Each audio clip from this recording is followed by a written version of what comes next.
দুর্গাপুজোর অষ্টমী নবমীতে সবাই বাইরে খুব ঘোরাঘুরি করে, ঠাকুর দেখে এবং খুবই আনন্দ করে। আর আমার মতো যারা ডিজাইনার আছেন, যারা জুয়েলারি ডিজাইনিং করেন, সেল করেন, তারা ঘরে বসে নিজেদের ক্লায়েন্টদের জুয়েলারি তৈরি করেন।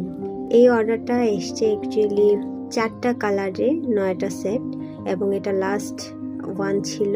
আজকে যে দুটো সেট দেখাবো দুটোই হচ্ছে মেরুন কালারের মধ্যে। ছবি তোলার সময় নেই, ঘরে বসে কাজ করেছি, সেজন্য একটা ছোট ভিডিও করে নিলাম ব্যালকনিতে গিয়ে।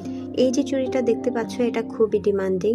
এটা অনেকগুলো পিস আমি বিক্রি করেছি অন্যান্য পেজে, একটু রিজনেবল প্রাইজের উপরে হওয়ায় অনেকে আমার কাছে অর্ডার করেছেন। অন্যান্য পেজে 3টা করে অরিজিনাল কড়ি দিয়ে দেয়া থাকে, আমার কাছে 5টা করে আছে, সেজন্য অনেকেই আমার কাছ থেকে নিয়েছেন। এটা পার পিস 100 টাকা করে তোমরা পেয়ে যাবে। আর এই যে কিউট একটা কম্বিনেশনে মাঝখানে ফুলকড়ি দিয়ে পুরোটা চুড়ি এবং দুই দিকে পলা দিয়ে সিকোয়েন্স বসানো যে কাজটা, এটা আমার খুবই পছন্দ হয়েছে। আমি নিজের জন্য একটা তৈরি করেছি।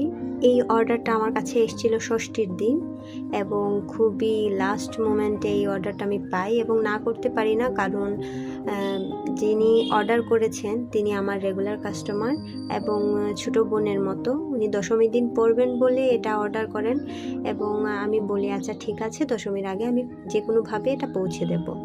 যেহেতু লাস্ট মোমেন্টে আমি অর্ডারটা পাই এবং আমার কাজের জায়গায় গিয়ে আমি কাজ করতে পারিনি, তাই ছবিও তুলতে পারিনি, ভাবলাম একটা ভিডিও করে দিই। এটা হচ্ছে একটা পুরো সেট। এই পুরো সেটটা তোমরা পেয়ে যাবে মাত্র 450 টাকায়। পুরো সেটটার মধ্যে 3টা ডিজাইন আছে, যদি তোমরা আলাদা করে নিতে চাও সেটাও পারবে। এটা অ্যাভেলেবল কালার আছে। এই সেটগুলো তোমাদের কেমন লেগেছে অবশ্যই আমাকে কমেন্ট করে জানাবে। টাটা।